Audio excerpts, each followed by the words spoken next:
super duper late. This is not even the regular lineup here. There's only two of us. We're feeling very limited for a Comic Core Unlimited.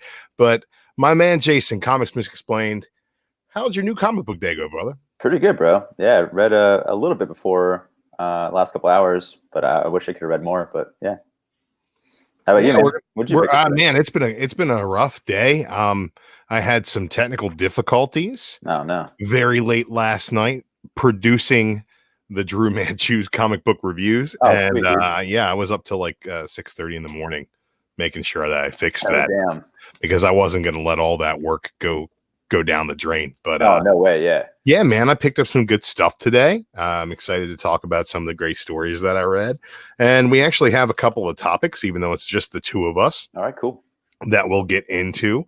And yeah, why don't you just go ahead and start us off and show us what you read this week, man? Dude, how about I want to watch a review of Powers of X. I just finished reading that not too long ago. Oh man, I had a really good time with it. I thought that House of X #2, where you got the Moira X reveal, that was awesome. Absolutely amazing.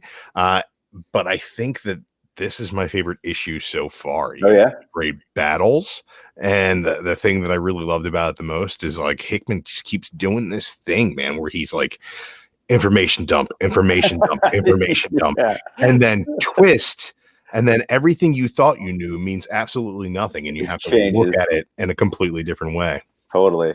Yeah, now we know, like, just specifically, like, this is life number 9. You know, before it was kind of up in the air. Everyone kind of thought it was just like kind of the same timeline as like 10 probably, but now we know it was 9. So pretty cool. I love how they're just kind of like revealing stuff slowly each time.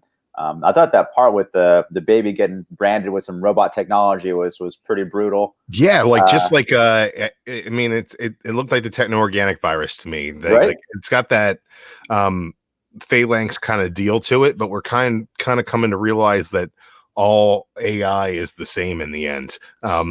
So I like it. It was like, hey, you remember when they sent baby Cable to the future? Because that shit happened to him. It's like, yeah, well, they're doing that. They're branding people with it on a regular basis. Yeah, and they said like that part of them is like perfection, you know, robots or you know, technology, and so that part of them is like kind of this dichotomy of being a human and then like seeing this perfect technology on your face that you'll never be as perfect as that. That's part of you now, but and something to strive to be, but you'll never be able to reach it. So I thought it was pretty cool. Just a little weird shit like that.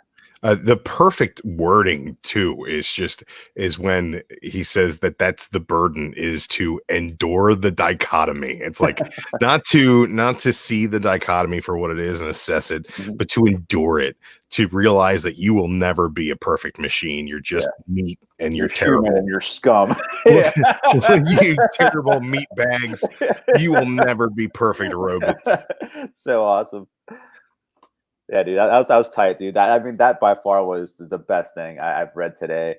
Did you decipher the little code thing at the end? I didn't write it down. I should have wrote it down. Dude, I was talking to my buddy that I run into at the LCS ever so occasionally. I slept so late today. I didn't get to the LCS until I get a lot of my books on Tuesday. Oh, cool. So I had a chance to read it last night, do some scans, you know, get everything all set up, pre-pro and all that stuff. So I read a couple of books last night. I didn't really get to read much today, but I was talking to a guy in the LCS, and he's like, "Yo, yeah, I saw this twist coming and this twist coming because the wife deciphered all the codes." And I'm like, "Really? She's got time for that?" And she comes from around the corner and she starts nerding out about like language and coding and things like that. And I was like, "Whoa!" Like she was on a whole nother level with it. But yeah, no, I haven't got into it. Yeah, I mean, it's been the key has been released. Like, right, we've seen multiple people put their own watermarks on it, but it's the same key. But after every issue, I always kind of just pull a Christmas Story kind of fun thing and get your little decoder out and then kind of eye up and see what it says. I don't remember. It's nothing really important. Just kind of reveals, like, you know, said like I think soon something, and then the next page, like then, you know, kind of like right. House of X and then Powers of 10 kind of preview, sentences. Right. It seems like all that stuff is just what Marvel puts in all their books, except for it's in a code. Yeah. Right. Yeah. Totally cool though. I love the idea, and it just makes it so much more fun and involved. And with all the charts and graphs, man, it's exactly what like sci-fi nerds want, man. It's just I think what a lot of comic readers like want to. You just something a little more deeper, a little more involved. Right. It just kind of brings you into that whole nother level. It's great. I find myself judging other stories and saying, "Oh man, it's like they didn't even think this through." Yeah, and you can't. There's no way that you're going to look at Hickman and be like, "Oh, you're just flying by the seat of your pants." No way, man. He's got charts. He's been doing research. You can see it. It's on the page. It's refreshing, to be honest, to see what the big two producing a book at this level, really, at this point in time. It makes you wonder, like, if this series is going to lose its like cool and funness and how good it is, like if it's going to lose its value maybe once all those new X books come out. I don't know. I don't know if the regular X-Men series will be as good as this two books. I don't know, but I still believe in Hickman. Hickman has got a plan. But this is just so fun. I'm having a great time reading this, and I can't see it getting any better. It's just so good. I agree, man. I gave it a 5 out of 5. Check out that Drew Man Choose comic book reviews on the channel. When you get a chance, if you're in the chat, speaking of the chat, before we go into the next book you read, let's check in with the chat real quick. Barrett and the Slab Dragon were in here before we were. That was pretty cool. They were trying to blame John for us being late. Trust me, it's his fault still. I don't know how, but it's his fault. We're over an hour late. We were supposed to be an hour late. And it's just... It's what we're doing now. We're flying by the seat of our pants. We don't have infographics every other page, so you can't claim that we know what we're doing. We got Romir, Sucaladito. Mm-hmm. The Lurkers are in here. Perry. Jock Yo loved Powers of X as well. Said it was fantastic and epic. I agree, man. Perry and the Lurkers, good to see you guys if you're still hanging out and watching the chat. We appreciate y'all being here and sharing our views with your views. Let's do this. Dude, all right, what else? Things that didn't get thought out. Did you read Absolute Carnage vs. Deadpool?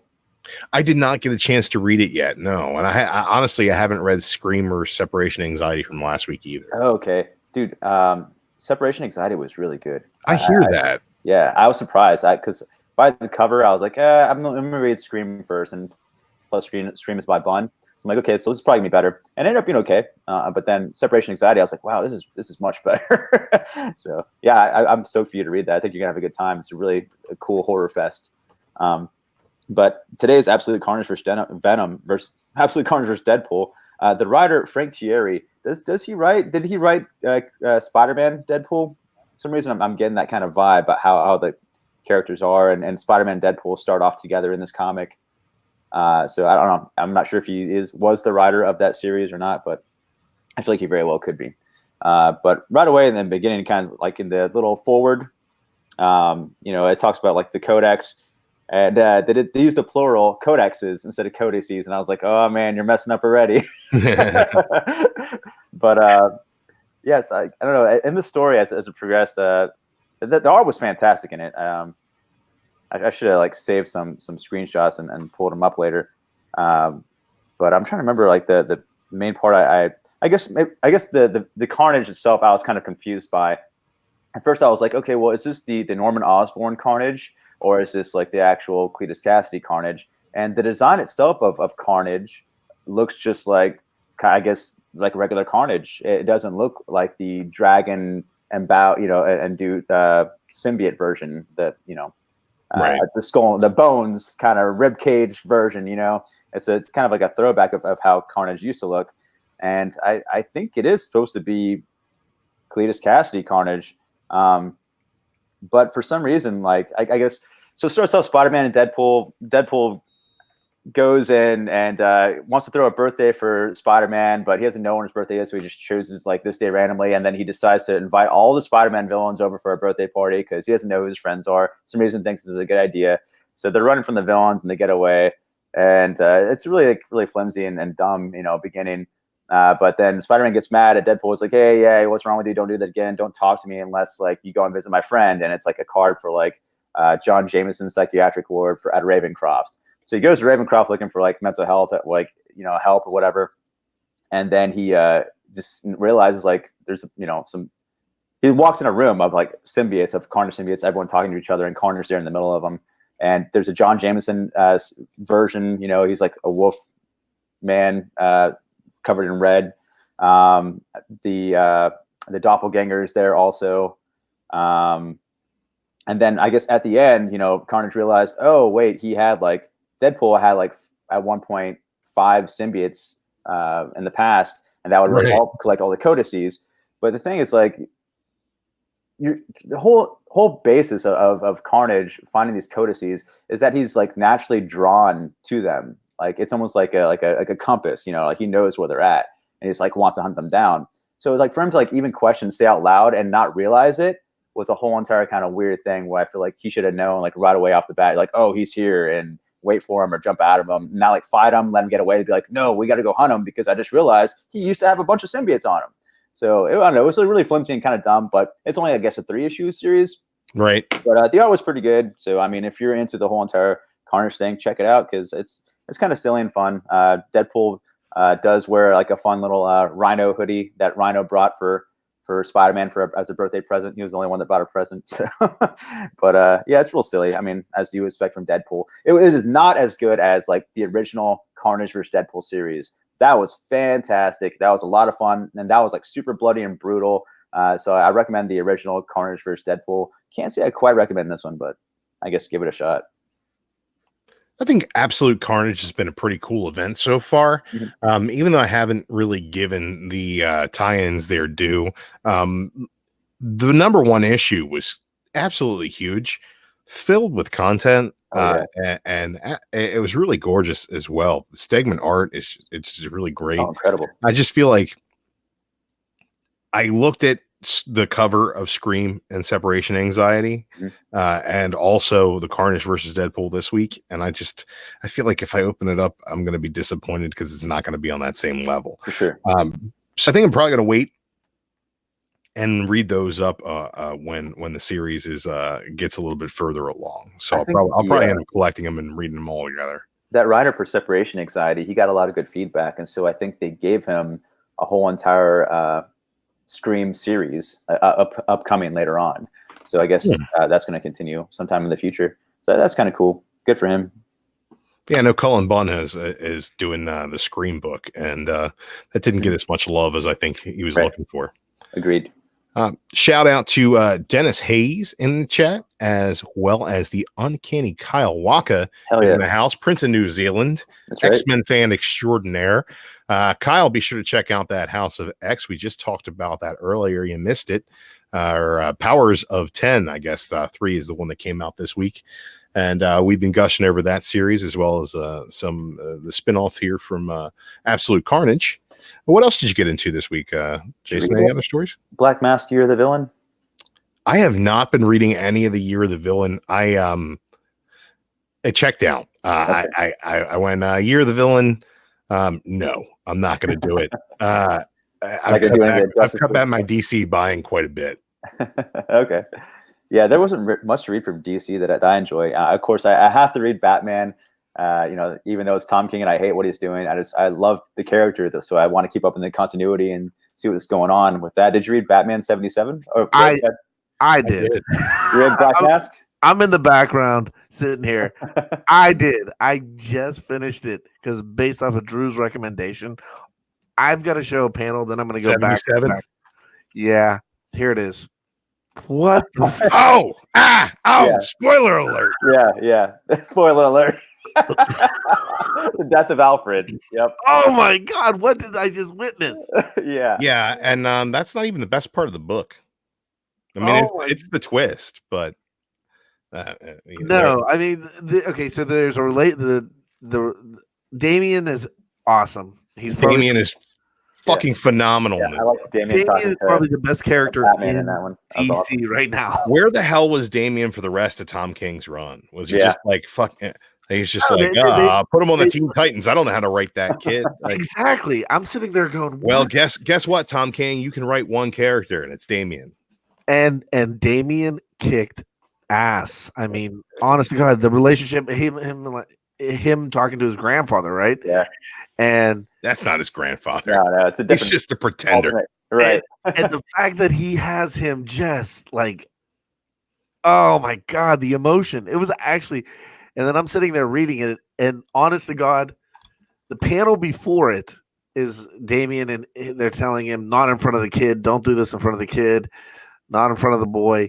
And Damian like wakes up, and then his eyes go wide, and his mouth drops. And I honestly thought he killed Ace.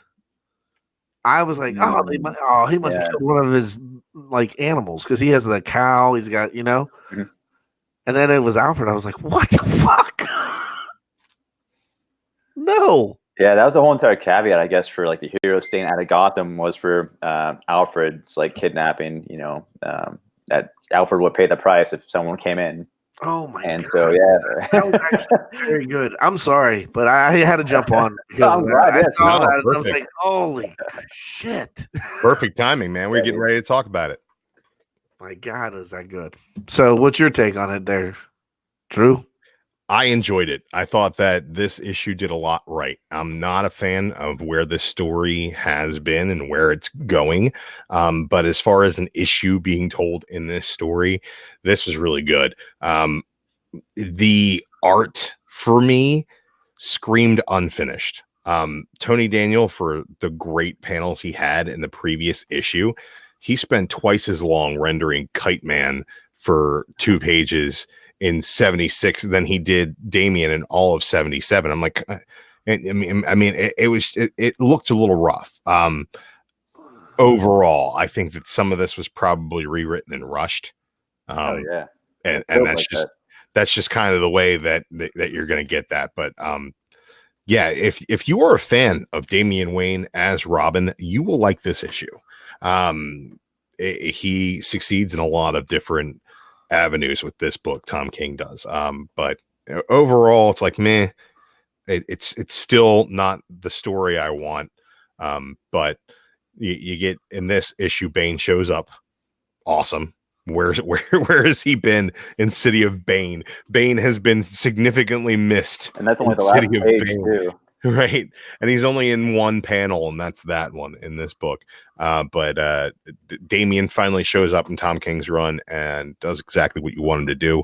If you watched my review last week or 2 weeks ago of 76, you know that I'm a huge Damian fan, and I was happy that he at least wanted to do something in the last issue. He was at least torn up about the fact that there was nothing he could do.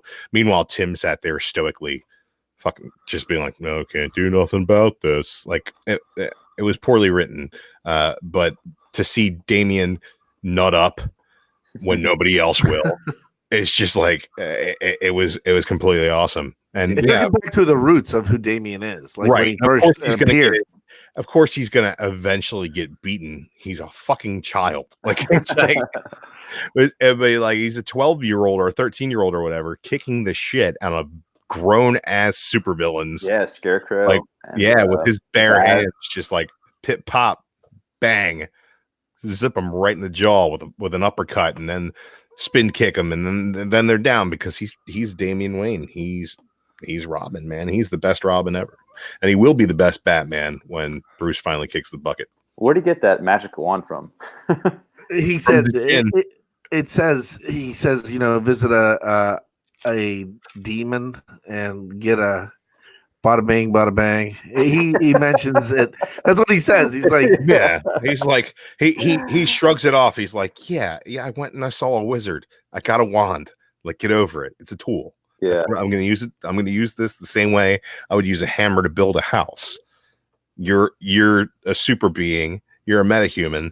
What am I going to have to do to take you out? Magic. You got all the powers of Superman. Probably got that weakness too. Yeah, dude. Supergirl's dialogue in the beginning was so bad. Oh yeah, it was terrible. I was like, what is going on here? What I was waiting for was I was waiting for her to beat Damian and for me to flip shit, drive to Tom King's house, and kick his You face in. motherfucker. Thank God he didn't do that.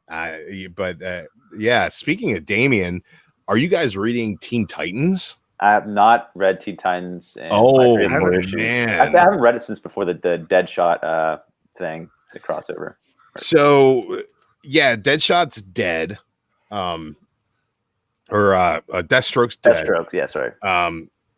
At the hands of the Red Arrow. Robin had a black site prison underneath of their Titans tower, and he was doing all kinds of shadiness, kind of being a villain. But you know, his father's means didn't work anymore, and they still don't. And then this issue, we see him being a badass again. Mammoth and his sister, I forget her name right now. He pretty much single-handedly takes them out, calls the Teen Titans in at the last minute to kind of give them a little bit of edge. They do some hero stuff. He's got them being interrogated. He wants to know who this other is. We still don't know. It's probably Luthor. It's probably this Year of the Villain nonsense. Yeah. And it's got tie-in written all over it with the way that Lobo is shoved in and out of this story, and the way he's used in this. But overall, the arc, I'm enjoying it. And it seems like they're using the Jinn now to mind control these villains. So, quick panel share real quick. It's reminded me a lot of, see, it's like there's Brother Blood just farming roses. Not until he pricks his finger does he seem a little bit crazy. And see, they're all code green. They're being monitored. So it reminds me a lot of what was it? The Avengers No Surrender. Standoff. Okay. Where they had the Kobik shield prison, where all the villains were like hypnotized into thinking that they were like the soda pop shop guy that was the Absorbing Man Steel. Or like, I'm just the neighborhood mechanic, and no, you're not, dude. You're Whiplash. Like, they had no idea. Right? They had no idea. I think that's what's going on here. I think they're mind controlling the villains, and it's only going to be a period of time before that all goes to shit, because that's exactly how those kind of stories work. So, what was the Year of the Villain thing at the end, dude? I've been tuning out of those because I'm reading Batman because it's Batman. I'm reading Detective because I like Batman, and Tomasi's writing it. Yeah. I'm reading Teen Titans because I'm a Damien fan. Year of the Villain thing in the back. No, it's just a Legion of Superheroes ad. Nothing, huh? No, there's something in the middle here. No, I'm sorry, it's at the beginning. Or it's Luthor and Lobo at the beginning. Of the story. Okay. What do you offer Lobo? The opportunity to control his daughter. Interesting. Okay. Yeah. Okay. Basically, that's it. And this Year of the Villain thing, meh. Yeah. Like I said, I'm reading Batman. I'm reading Detective. I'm reading Teen Titans. And I'm reading Deceased because that's a really cool alternate timeline story. Yeah. But like really beyond that, I'm reading. Well, I'm not reading it, but I'm buying Doomsday Clock until it's finished, and then I'll read it. Okay. Because I've come too far to give up on it now.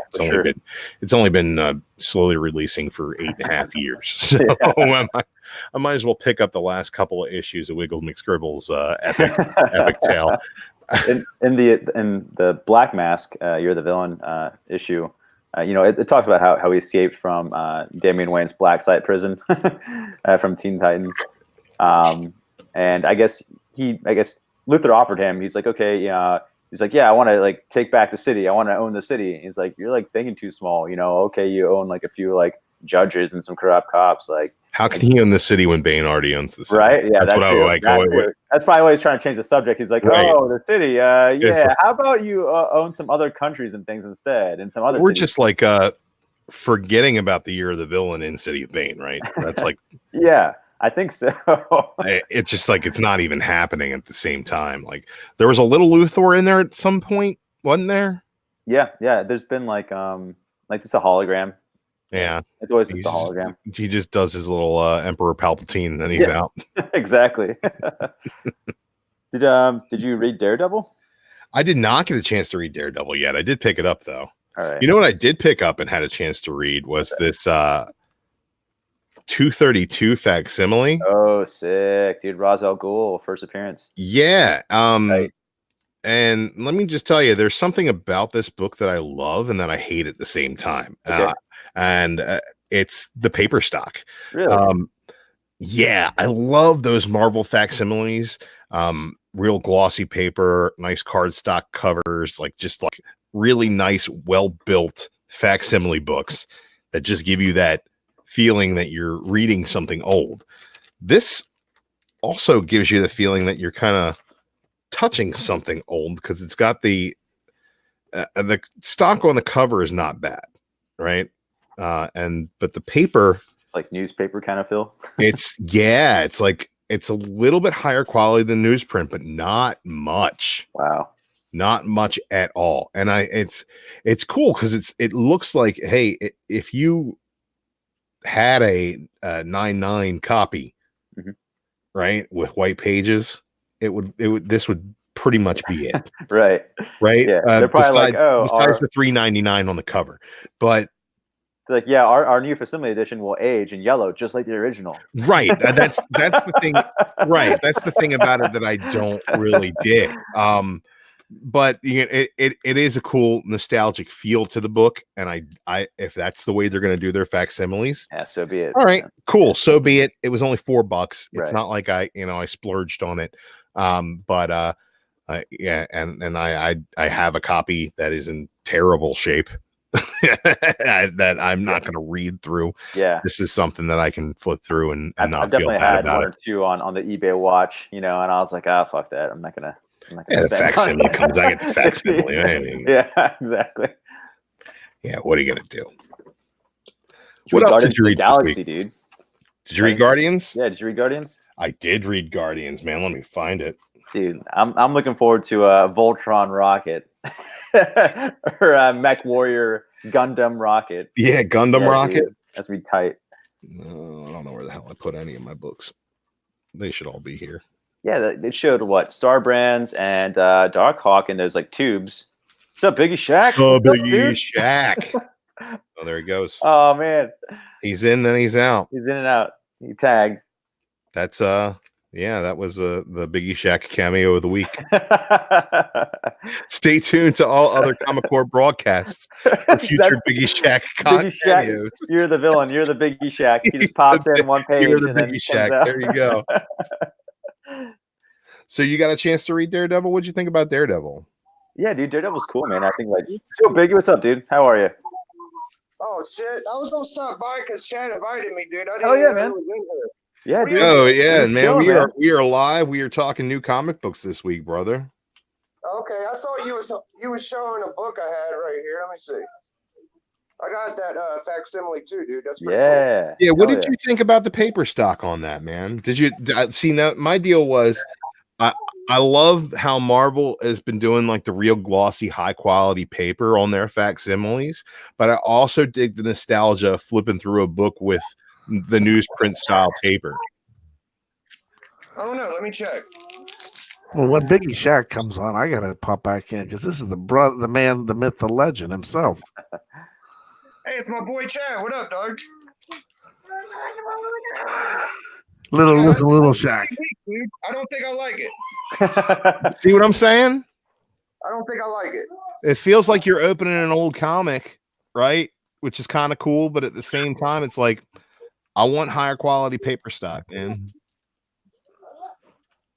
I don't know, dude. I think that it's worth the money because when you look them up on eBay, they're always like $20. So I'll roll with it.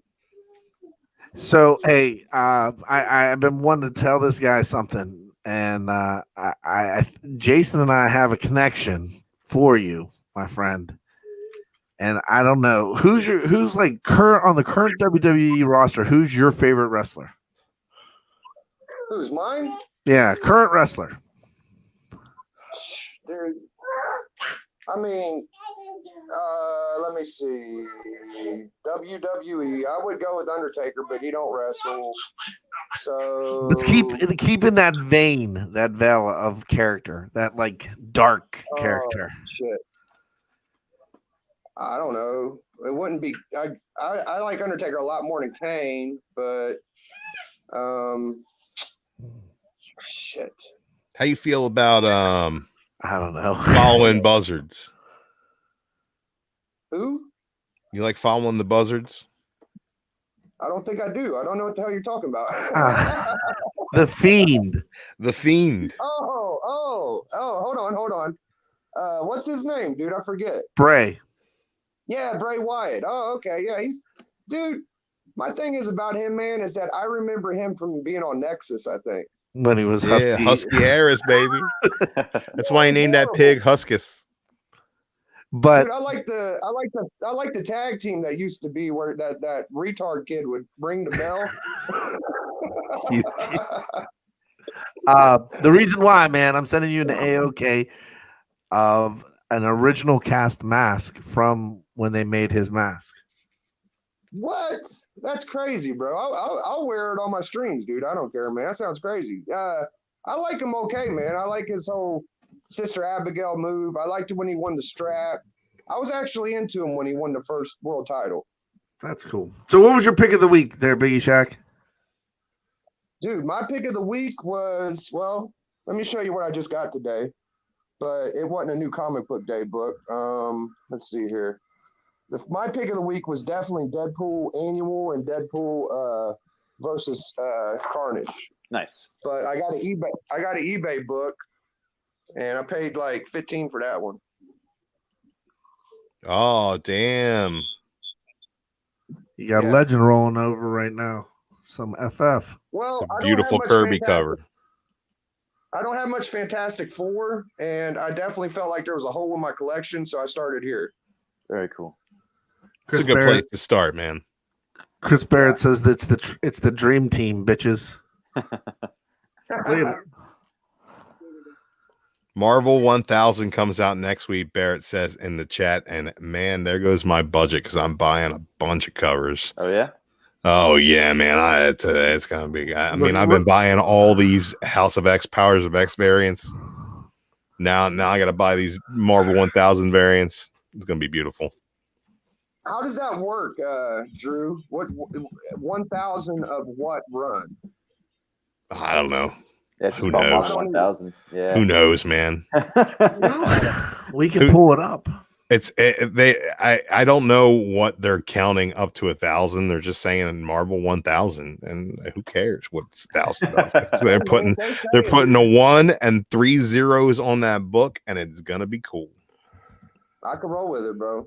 I just don't know where the 900s were. I think there's supposed to be like a bunch of stories too, written by like a bunch of old school writers that coming back to like write one page of a story like each or something like that.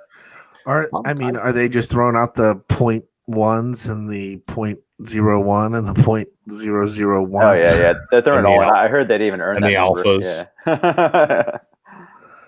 I mean, Marvel knows how to make money, guys. I mean, they know how to make a lot of money. Marvel put out 1,000 issues this month, so let's just go ahead and say that it's just the 1,000 issues that they've released so far this year of everything. I don't know, but regardless, I'm into that for the variants. There's so much great art that's going to be on those variant covers that I'm in for it, man. Same way when they did Detective 1000, Action 1000, I bought all those damn covers. I did too, and I bought the Action and the Detective. But then there's some of the Detective. I mean, that like some of the Detective were really, really clean. Yeah, you know some of them not so much, but I just kept doing it. Yeah, but see, the shops around here, they do a really cool thing. Like you get all the books. You can sign up to get all of them. What's up? I was laughing at the chat. Which one, Bear Island? Yeah. Bear Island, and immediately followed up by Chris Barrett. Just slapping up 1,000 on a book. Bear, shut your mouth. Bear, that's blasphemy. I love it. So what are you guys doing? Your They didn't get jealous of Action and Detective. They're going to not have to put out 1,000 issues. They're going to slap 1,000 on a book, and they're going to sell more copies. That's how Marvel does it, because Marvel is comics. Drew, I got that package from you today, brother, and I must say, man, I really appreciate the Mylar goodness you sent me, dude. I didn't expect that, man. Oh, brother, anything from my personal collection comes in Mylar. Beauties. Anything new that comes in, Jason was just going to talk about this book, brand new, Mylar. Hell yeah, That's how I do it. Fantastic.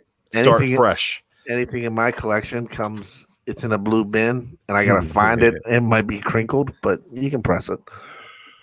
Look, man, the thing I feel about Mylar is it's a small investment overall. And if you get a $1 book and you put it in Mylar, it looks like a $5 book. You get a $5 book and you put it in Mylar, it looks like a $20 book. You get a $20 book and you put it in Mylar, it looks like a $100 book. You get a $100 book and you put it in Mylar, it looks like a $500 book, man. Dude, I opened this package up, right, with the package you gave me, and it came in a crappy bag. And when I opened it up, I actually cut the top page with a razor. Oh. I just threw it with Mylar, dude. You can't even tell, bro. Hell yeah. Yeah, a lot of guys in like that collect Golden Age stuff for older comics, they say don't necessarily put it into Mylar bags, even though they make other stuff look great. It's just sometimes when you're loading in and out, like a lot of people have complained that corners of the Mylar and stuff have like scratched or like cut through their comics. They're so fragile, you know, the older stuff. Yeah, well, you gotta be careful. Yeah, be careful in general. Anything Golden Age or Frail, or I only have like 2 Golden Age books, but like older Silver Age stuff that's a little beat up, maybe chipping already. I'll board it and then I'll slide it into the Mylar. I won't board the Mylar and then slide it in. I'll instead I will board it and then. Yeah, same. That's what I do too. Yeah. Agreed. But, you know, as long as you're careful, you're careful. Back to the books, though, Jason. What do you think of Guardians of the Galaxy #8, man? It's awesome. I love Rocket, man. I wish Caleb Smurf come back, homie, get settled in and talk about Rocket Raccoon, your main favorite character. Yeah, it was cool seeing Rocket. He's got a solid kind of his origin a little bit, how he got experimented on and stuff, you know? And that was pretty cool. And then he's just all frail and he's like dying. And then, you know, he's like, well, F it. Let's go help our homies out. So at the end, he gets into this like big ass, like Voltron kind of mech suit. So that's be tight seeing Mech Warrior Rocket. But the whole entire drama going on too with like the Patriarch, that villain of like the church, you know, of Scientology, whatever the hell they're called. I don't know, this seems pretty cool. Inside like one of those tubes in the background, you saw Quasar, you saw Darkhawk. Those guys have been missing in action for a while. And I was reading all like the Infinity War stuff too, and I don't remember like even what happened to them, or like when or how they disappeared, but it somehow. What do you think of it, Drew? I really enjoyed it, and I thought that the reveal at the end, spoiler alert, anybody who hasn't read Guardians or isn't reading Guardians or has been collecting it and not jumping on it so far, this is Donny Cates doing great stuff here. You like what he's doing with Venom, you like what he's doing with Cosmic Ghost Rider. Give Guardians of the Galaxy a try. Really great character work with all these characters, but at the end of this one, you see that the Patriarch has a plan to unleash not Adam Warlock like they normally would any other cult. Like he even says in this book, you cults are all the same. You wake up Adam Warlock and then it all goes to hell. And then he's like, yeah, but it's not Adam and it's not just one, and it pans out. And there are hundreds of cocoons waiting to hatch. It's like, what the hell? Yeah. I don't know. Super dope. Makes you wonder. I got the same vibe looking at that as you do like in the in like the throne room in like Prometheus. You see all the little with a like just urns with the hatchlings. It's all just gonna open up. Right. Yeah, kind of horror-esque, overwhelming sense of dread. Yeah. With that final panel, I dug it. When at first he said no, it's not Adam Warlock, I was like, oh shit, are you gonna do the Magus then? Like, you know, what's gonna happen? And then he's like, oh, then we have more than one. I was like, oh man, like, well, what the hell? Like, what's it gonna be? So can I? I'm gonna. Do you mind if I share my screen real quick with you guys? Yeah, man, go for it. We were talking about that Marvel 1000 next week, and next week, I can't believe how many comics are coming out from Marvel. Big week, man. I mean, Drew, you're gonna have to go get a loan, bro. I'm just robbing that motherfucker. I'll tell you them. We've got Absolute Carnage #1 reprint. #2 with 1, 2, 3, 4, 5, 6, 7 covers. Yeah, I'll be getting one cover of that book.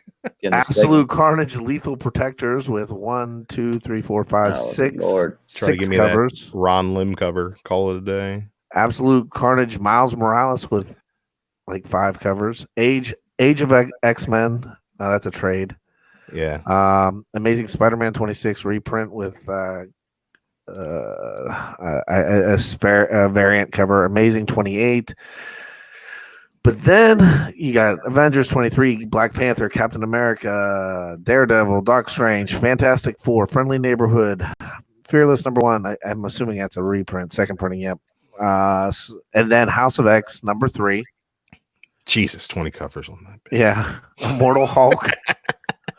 And then just Quesada, there you Gabriel go. Delgado. I mean, those. Yeah. I'll tell you what. Some of those covers you're not going to see in your stores. No doubt. You're not. Midtown is getting 2 of like one of them. You're not. I mean, you ain't going to see that shit. You're not going to see it's getting slabbed by a store owner before they're not. It hits the shelf. The J. Scott Campbell. You'll definitely not see that. No, that's going to be a Campbell store exclusive, probably. And then the white variants. That's going to be where to buy it. It's not even showing the possible covers. Oh, some of them haven't been released. It looks like it's tying into the first copy they had. That first book looked like Marvel 1 homage. Oh, really? Yeah. That's gonna be cool, man. I'll buy them. I don't know why. But then you got Miles Morales with 4 or 5 different covers, Power Pack, She-Hulk, Runaways, Spider-Man, Star Wars, Poe Dameron with 6 covers, Thanos #5, Thor, Venom, War of Realms, Wolverine, Web of Venom, Funeral Pyre. Who is that? Venom. That's that green stuff, I think. That's the second printing variant cover. Yeah. Okay. And then Funeral Pyre came out, a month ago. Mm-hmm. But I mean, this is crazy how many books they got coming out next week. That's ridiculous.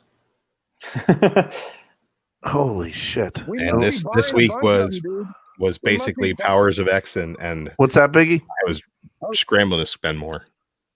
I was gonna say we must be buying a lot, or they wouldn't be pumping them out. Oh no, we are, and like I was telling Drew in the off air, I was at an LCS tonight, and a guy came in, and he walks up to the counter, and he's like, "Man." You could tell the guy he didn't collect books. He's like, man, it's really weird how this book's flying off the shelves. And it was Wolverine and versus it was like Blade. 2 weeks ago. Wolverine versus Blade. Yeah, he had 6 issues. So then the guy went into a tirade and he was like, yeah, it's just because these people are specking on this book because they announced that it's bullshit. And the guy was like, oh. He walked back and put back 5 of the issues. He had them all in his hand. He had 6. Ridiculous. That was a good issue, though. I enjoyed that issue. The art inside was amazing, I thought. So. I mean, all in all, I mean, right now, a lot of stories are really, really good. DC has to step up their game. DC's bringing Batman and Superman #1 is going up against that. That's a bad move. I think that's a stupid move next week. That starts next week. Batman, Superman. Yeah, I will not be buying that. I would have held off. I would have held off on that. My opinion. Hold off on another one. And you know what's going to be catching steam is the old Smallville books, Batman Beyond. Some of the animated books because I mean, there's a lot of shit happening on Infinite Crisis right now. Like the Crisis that's going to be coming out in the fall on the Flash. Mm. I mean, shit. They got what's the voice of Batman? Kevin Conroy. Kevin Conroy is suiting up as Batman. That's gonna be amazing. I can't wait to see that. And Dick, the original Dick Grayson from the 66. Yeah, Burt Ward. He's suiting up as Robin. And they have Linda Hamilton in there too. Yeah. Yeah, Wonder Woman. Oh, Biggie left us. No. Damn it. Well, that was his appearance for the night. Biggie Shaq cameo, baby. He'll do his full appearance next issue. Hell yeah. So, Guys, I read something else this week that I thought was pretty awesome. What's that? He's back. And that was... I'm heading out. Sorry, guys. All right, Chad. I'm gonna get out of here because Bull Shack's getting a little wild, dude. But I'll come on the next one if you invite me, bro. Cool. Sounds Hell good. yeah, man. Anytime you can come on, we will have you on. It's better on the weekends for me because I got more people watching with me. But anytime, dude, I get an invite, bro, I'll probably hop in with y'all. I appreciate it, Drew, Misexplained, Chad. I'll holler at y'all later, dude. And All right, homies. Good to see you, Biggie Shaq. good to see you, man. Comic Corps or the Junk, dude. Appreciate y'all. And Chad, if you want to send that Bray Wyatt mask my way, dude, I'm totally down, brother. That sounds cool to me. So I'll holler at y'all. Too I'll sweet. see you, buddy. Too sweet. Later, guys. Sweet. So on to what I read this week. A pretty cool book called Pretty Violent with lots of swears. Yeah, is that pretty good, man? You like it? Yeah, if you like superhero books and you like cartoons and like if you like I Hate Fairyland, and the level of violence and comedy in that, you're gonna enjoy this. The interiors are very cartoony. Really, really cool book. Funny stuff. And I also picked up the Ryan Otley variant cover, which is, I thought, that is pretty violent. Pretty violent. And apparently it's got lots of swears. So yeah, I never read I Hate Fairyland, but my buddies recommended Pretty Violent as well. Yeah, this she says, I said, fuck you, ungrateful motherfuckers. She punches this dude's head off and says, fuck the fuck off. So if this bright pink hair and shiny, happy, cartoony looking young girl punching people in the face and telling them to fuck the fuck off is something that would work for you, get Pretty Violent with lots of swears a try. There's truth in advertising. It's pretty violent and there's lots of swears in it. Say, what else could you want? That's pretty awesome. Also read well, I didn't get a chance to read yet, but I did pick up Middle West. This is one that I'm looking forward to cracking into. We're finally going to meet Abel's grandpa. We're going to see that. And what else did I actually read that I thought was cool? Blah, blah, blah, blah, blah. We talked about Titans and Batman and X-Men and all that good stuff. There's one more, and I'll find it probably at the bottom of my stack. two more books that I read, to be honest, that I'm super hyped about talking about this one, and that's Mark Waid's History of the Marvel Universe. Nice, the first one took me forever to read, dude. The first one took me like 3 goddamn days to read. It's not so a story as much as it's just like it's a continuity info dump. Yeah, dude, I had no idea that the Marvel Universe had like a Ras al Ghul kind of what is it, like bath or whatever, like where it brings you back from the dead. Like I was like, oh shit, there's one in the Marvel Universe too. Like there's so much like weird stuff I didn't know. Was it the stuff that Professor X's girlfriend, Lalandra, or whatever, like her race, you know how they're like bird or whatever. Yeah, the Shi'ar, dude. I guess like that hair, while it's so wild, it's feathers. Like their hair is feathers. Yeah, I never knew that. I was like, oh shit, that makes sense. I guess I thought they evolved past that, but yeah, all right. Like He's got to be real gentle in the bedroom with Yolanda. She's got hollow bones. She might snap at him. Yeah. She's got hollow bones, man. You can't. How can you achieve flight with solid bones? She can't. So, you got to be. He's going to break it like a chicken wing, bro. He's like a wishbone. You got to be lightly with it. The thing I loved about issue 1 was that it was all the cosmic stuff. Yeah. It was all the soup of the universe stuff and the Infinity Stones and all the big concepts. Yeah. Right. Issue 2 starts with Destiny and Mystique. Yeah, thanks for the refresher a couple weeks late there, Marvel, on Destiny. Yeah, a little late now. Anybody who watches my reviews will get a kick out of that. They start with the Man on the Wall, which was the stuff that all spun out of Original Sin, which is cool that they include that.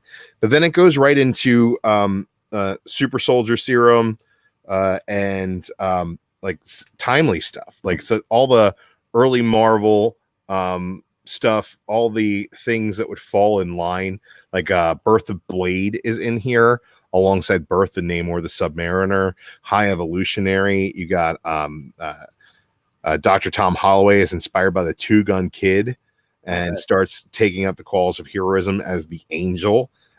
Dominic Fortune in here. You got the Mandarin Baron Mordo, the original Human Torch and that one. Yeah, right. And basically this goes all the way through like pretty much the pre-Silver Age timeline wise. Like some of this stuff, like the Runaways are in here.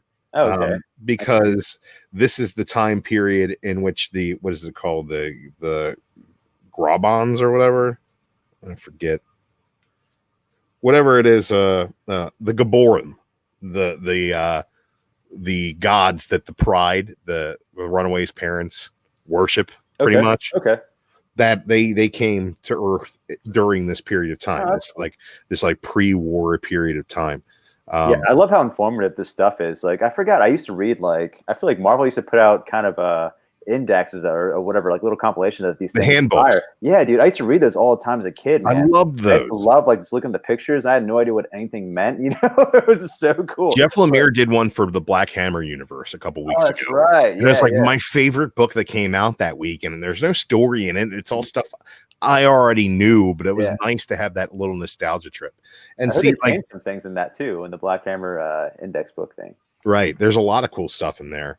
But this ends, like the basis of it ends at the Fantastic Four blasting off. So it's like Reed Richards meets Dr. Doom and hangs out with Ben Grimm in college. Thor is sent to Earth to live as immortal, and they're getting ready to blast off and hit those cosmic rays. So this is set up going into the Silver Age of heroes. Cool, man. The cool thing about it is this whole second, like 2/3 of the book, is basically one of those Marvel handbooks for the information that's covered in the book. And I absolutely love it, man. There's some really That's exactly where I learned this stuff that I talked about earlier, like was in those last couple pages of the first issue. It's just so much information, dude. It's a huge info dump, and it's amazing because it's stuff like I always just want to know, stuff you're just curious about the Marvel universe, dude. Check it out. Like, you will learn so much, right? And in a way that DC has an inability to do at this point, considering they've chopped their continuity. Yeah, you're right. Times Marvel just has taken everything that they've done for the last 80 years, shuffled it up, and they're like, okay, well, what goes first? What happened then? What happened now? What caused what to happen in a domino effect kind of way? And they kind of pieced it all together. And it gives you a chronological reading order, basically, of all of the Marvel universe. People say, oh, well, which number one do I start with? Well, you start with Timely Comics number 1, and then you read all the way to issue 1000. And if that's how you get it all. I like the way that they're doing this. I think that, especially going into something like 1000, this is a good way to hype your fan base up. And I think like those Marvel handbooks, I love those, man. If I find those dollar bins, I pick them up right away. It doesn't matter how beat up they are. That'll give me something to read through for a couple of minutes. Oh, for sure, dude. Like the first issue of that one, like took me like 3 days to finish. I had to keep putting it down and then like finish what I was reading because I had things like that was more on my top of the list that I had to get through first. But like I was still interested in reading all the Marvel history stuff. It's just there was so much information that I had to put it on hold like repeatedly to finish other stories, then go back to it, and then read more stories, then go back to it. But so good, dude. I'm looking forward to like. I'm assuming there's probably going to be a hardcover edition like later on. You know what I mean? I really want to at least release a trade that I can flip through in the bathroom. Yeah, that'd be sick. Because I'm not bringing my floppies in the shitter, but I will bring a nice trade in the shitter. And speaking of things to read in the shitter, yeah. I did not read issue 2, dude. Yeah. I was after reading part 1, I was like, nah, I don't think I'm going to read 2.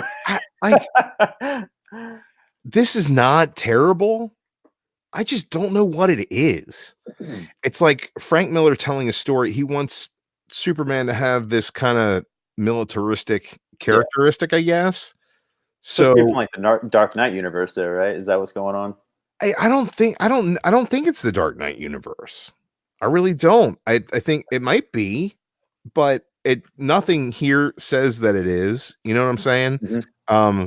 Maybe that's how he wants to inform his Dark Knight universe Superman, is to have him be in the military. But he goes to basic, and you know that's like boring military basic training comics. Like there's a way to do basic training where it's super interesting. Like the first half of full, or I guess first, like, you know, 7/8 of Full Metal Jacket with Arlie Ermy is like, that is the way you do basic training in entertainment, and anything that falls short of that at this point is just hack. It's just, it did nothing for me. It was really, the first issue I thought was boring. The second issue I thought was boring as well until like the middle, where like he's in the Navy. So for some reason he sees mermaids. Oh, really? Okay. And then he swims with the mermaids. What the hell? What do you think he finds when he swims with the mermaids? Namor? He finds Atlantis. Yeah. You know what's in Atlantis? Guess. This is a DC book. What's in Atlantis? We know Aquaman's there, right? No, it's Mira? Poseidon. It's Poseidon. There's no Aquaman at all. These don't look like the Atlanteans of the rest of the continuity.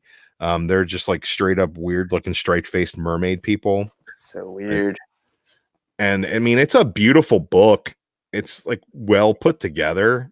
It's like, but there's just like, and then it's like, oh, he's going to spar this guy and he's going to talk for 2 pages about how he could beat the tar out of this guy, but he's not going to because he can't let people know he's Superman. Like, we know that already. Right. Yeah. It's just, it seems, it's so, there's like a Black Ops mission, like there are people getting shot in the face. It's just not Superman. And I just don't understand who this book is for. It doesn't seem like if you don't know anything about Superman, this is not going to help you. Right. And if you know anything about Superman, this is going to make you go, what? Like, eventually, like in the middle of the book, he just shows up and he's just like, well, I'm going to be Superman, but I'm going to be under the water and go find this mermaid girl I like. What? And it ends up, no, that's like the beginning. And he defeats this Atlantean like guard robot thing. And then Poseidon is like, you can't date my daughter. She's going to take her mother's place, and I'm going to date my daughter because it's a Frank Miller story. And there's got to be some weird incest thing going on. Yeah. And then, meanwhile, is anybody asking about where he is, like in the Navy? Like, it's like, I don't know, because I just kind of checked out. There's some really big action sequences with a Kraken, which are kind of cool to look at. Mm-hmm. But it's just like, fuck, man, if you wanted to write an Aquaman book, write an Aquaman book. Yeah. Like, what is Superman doing in Atlantis? Like, he teaches himself how to breathe the water because he doesn't need air. And it's like, okay, well, he taught himself how to like hold his breath in outer space, I guess. So what's the difference? But it's just like, there's an even bigger Kraken that shows up. Oh man. And Poseidon's like, I'm not done with you. Well, the art looks a lot better in that issue than the first one. I mean, the art is pretty good it's JRJR. So it's like if his weird shaped heads and like over rendered scribbles, like if that doesn't offend you, then you're going to be fine with this. It's not a bad book based on the art.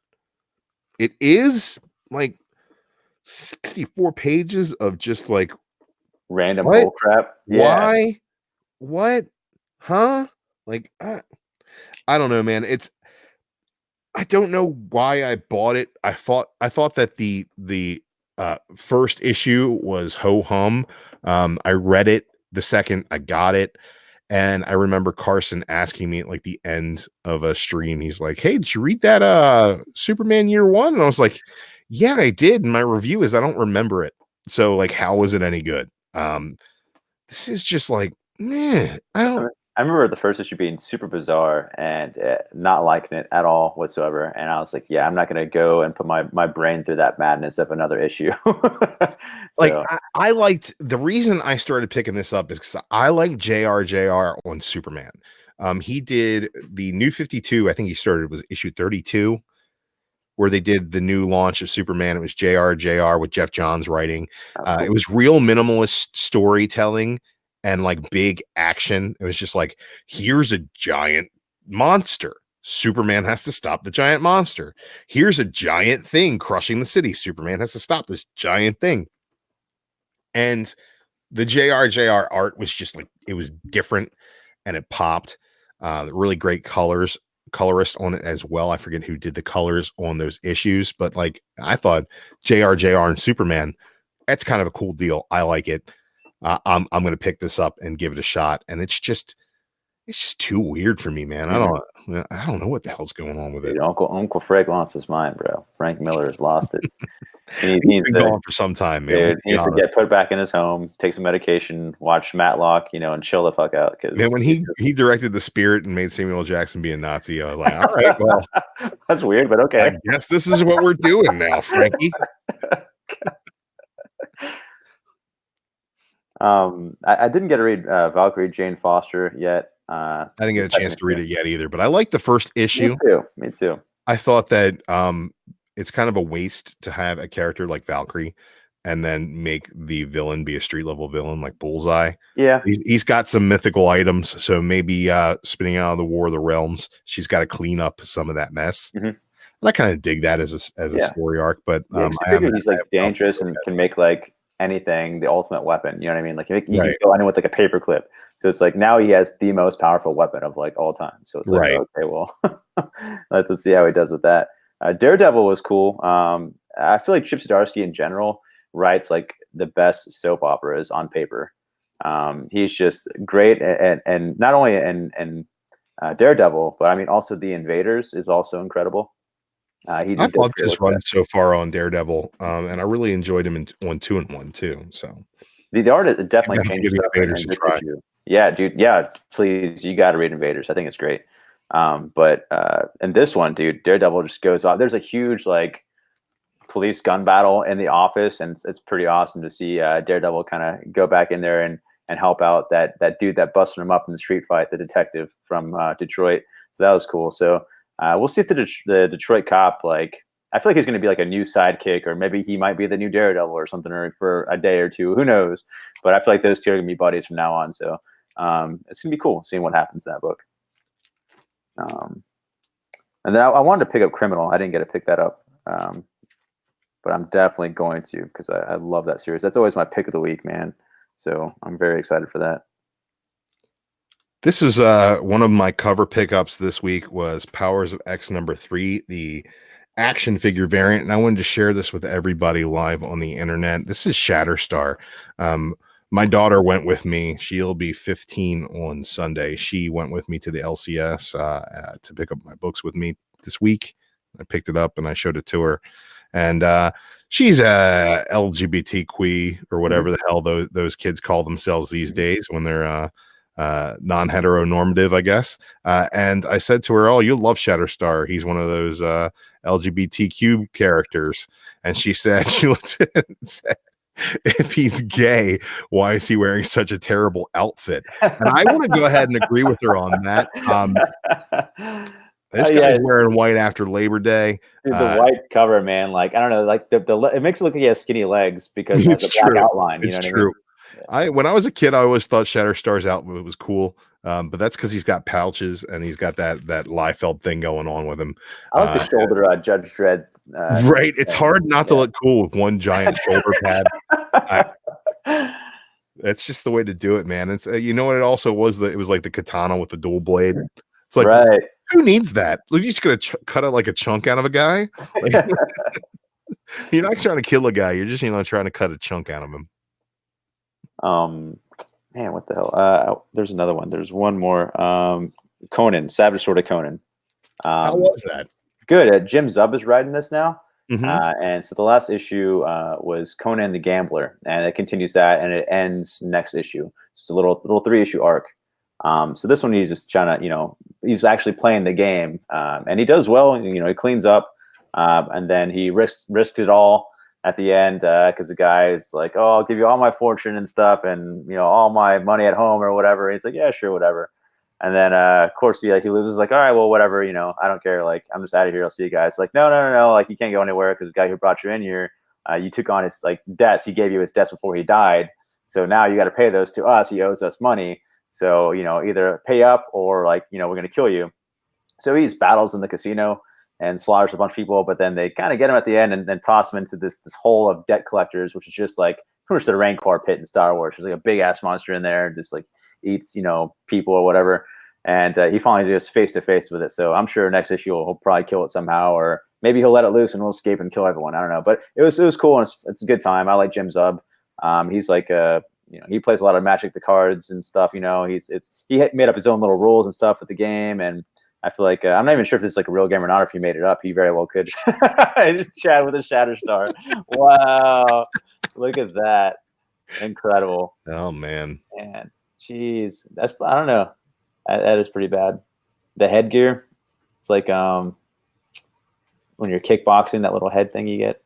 Yeah, and those people who don't know about Shatterstar, let me go ahead and school you for all the people who were like, "Oh, you're new to X-Men? You don't know who Destiny is." Look.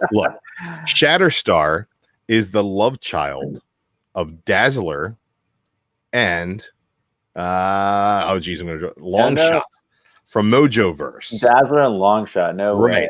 Okay. Dazzler went to Mojoverse, got knocked up by Longshot, pooped out a Shatterstar, and this is what we get. Wow.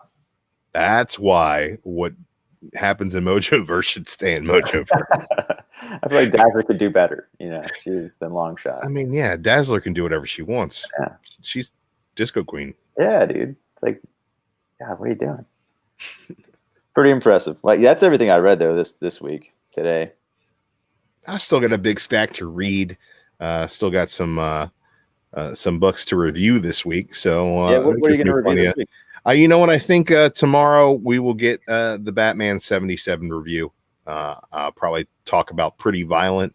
I want to get some more eyes on that, and then I don't know. Maybe we'll talk to over the weekend. We'll talk to the chats and see what people want to see on Monday and Tuesday. That sounds good, man. Looking forward to those, man. I can finally watch the X-Men one. I'm excited to watch that. We also had a topic to go into, but it's 12:15 right now. Let's see. Chad, you want to throw up that Ringo information? So in Baltimore at Comic-Con, they are doing the Ringos now. They used to do the Eisners there. The Baltimore Comic-Con has replaced the Eisners with the Ringos, which is the Mike Waringo Awards.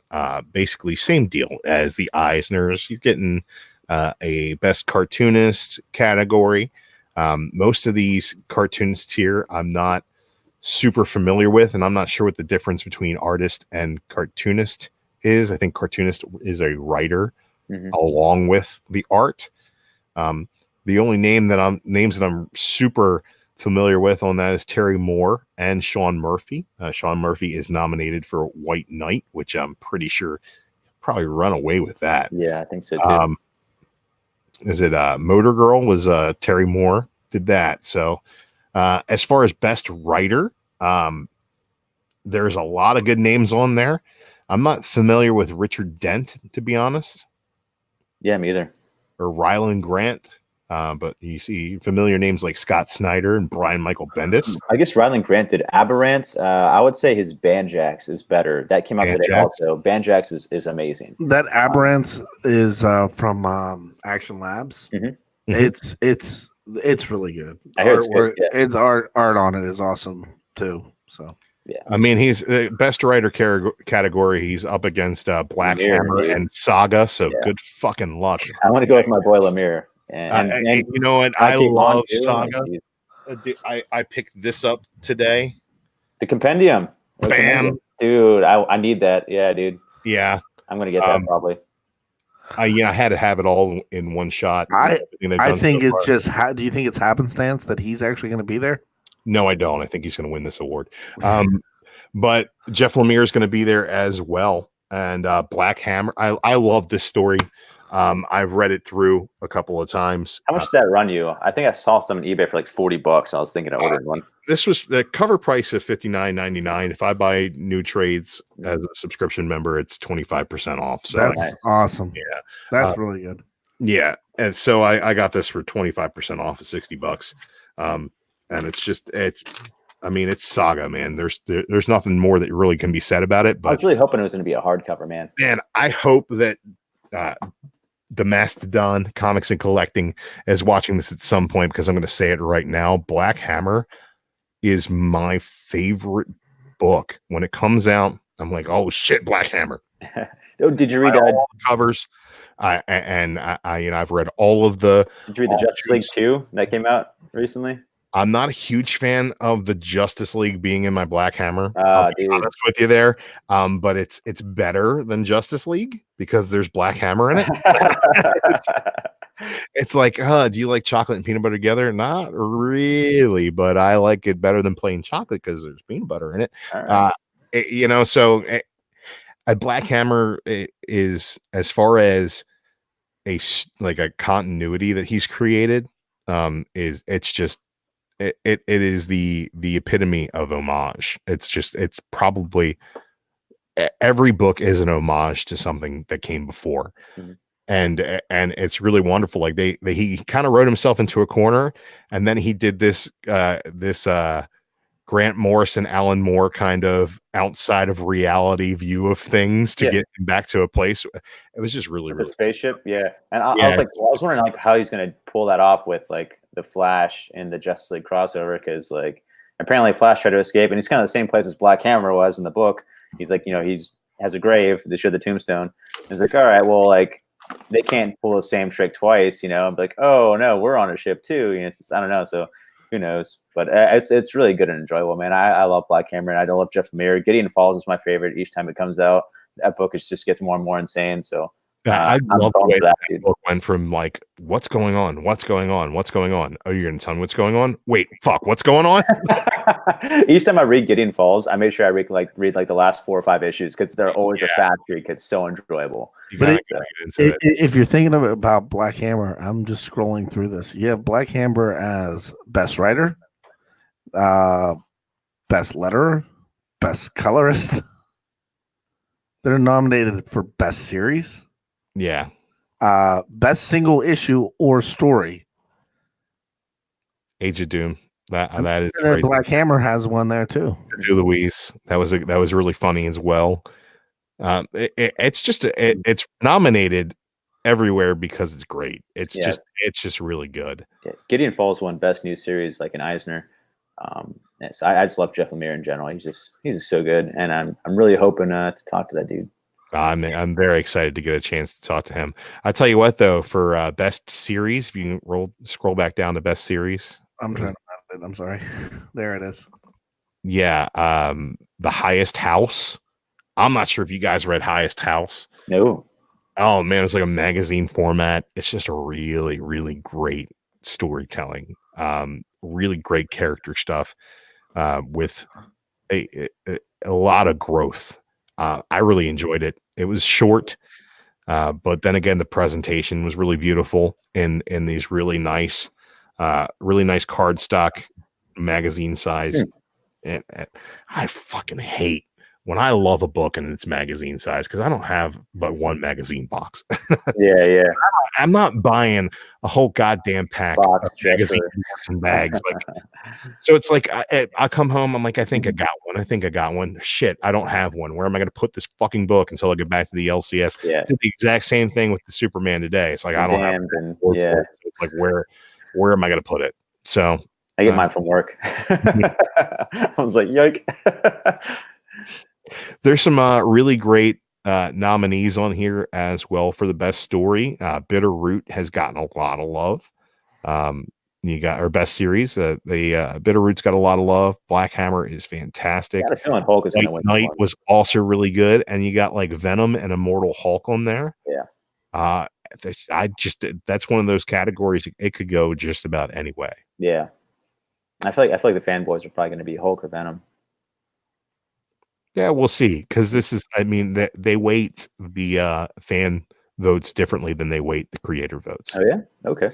Yeah, there's a different voting mechanism if you're an industry professional.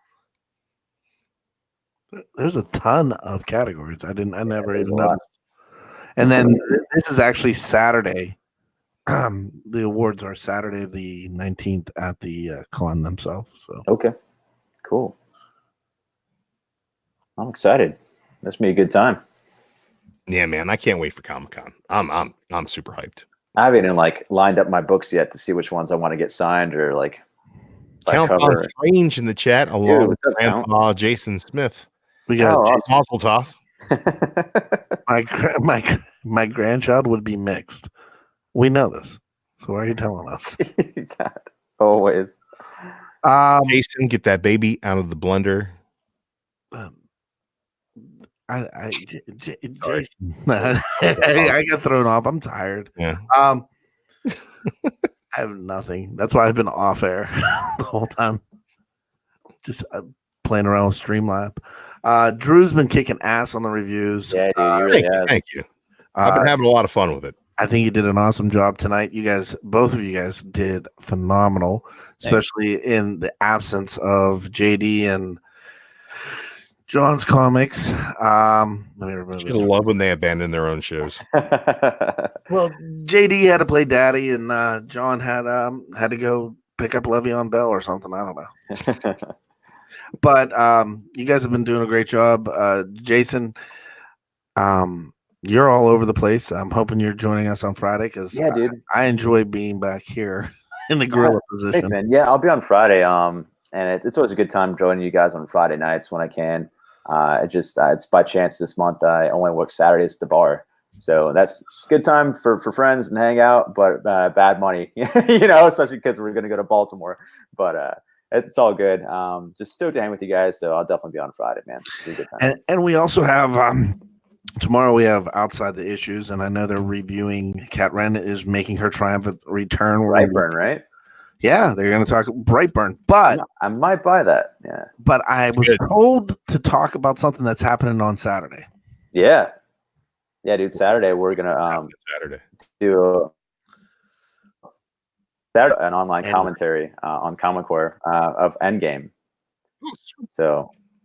Yes, we have a long show, but there's a lot to talk about, like in general, like for that movie, just a lot of exciting parts. And I made sure to watch like the regular version, and I finished watching the commentary version like 2 days ago. But I was hoping for like more little small facts and things that they would bring out, but it wasn't nothing too exciting. But yeah, it's still looking forward to it. It's gonna be a good time. Get a 6-pack or something like that, and just chill out with us on Comic Core. It's gonna be a good time on Saturday. And then also tomorrow night at 10 on the Comic Core, Discovery Bay versus Bear Part 2, the unboxing rematch. Oh, dude, that's awesome! And the referee is King Joffrey. All right, we'll be going on after those guys because Kat has to work late. Yeah, I got to be at the bar too. Yeah, I got to work. Here's the deal: John is going to be MC. I'm okay with that. If he's going to be judge, he knows nothing about courtroom proceedings. That's true. His arguments are nothing but pure conjecture. Yes. He is a likes to read heroes and witnesses. crickets loving fool. I tell you that much. Yeah, he likes to bring on witnesses that lie under oath. He likes to write speeches for Alec to give. Yeah, exactly. He gives written speeches to all his witnesses. It's that's a lot of collusion going on there. Jason, I want to review something at some point because I started reading it today, and maybe we can get that guy you're on Monday night to let us review it. On Monday night, what is it? That guy that does that show with you with the big beard. That least consistent show on the Comic Core with no direction. Okay, Alec. Yeah, Alec doesn't believe in his own format. Yeah, so dude. Are we gonna all read Missing Pieces together? Is that what's going on? No, I was hoping like maybe we could review it with him. Okay, cool. Yeah, I'm an issue in, and it's pretty sweet. So. All right. Yeah, dude, that'd be awesome. Like we'll ask where you'll take the series for issue 2, and then see what he did. That'd be fun. Oh, we can help him write the next. Yeah, let's write the next issue together. Issue number 5. I'm sure he'll love that. Start drawing, bitch. Get drawing, bitch. Get to sketching. We'll tell you where this is going. That's awesome. So, guys, thanks a lot for joining us tonight. Drew, take us out. Hey guys, this has been the most limited version of Comic Core Unlimited you will ever see, limited to 2 members, a producer, and 1 cameo guest spot from the Biggie Shack. Make sure you check him out.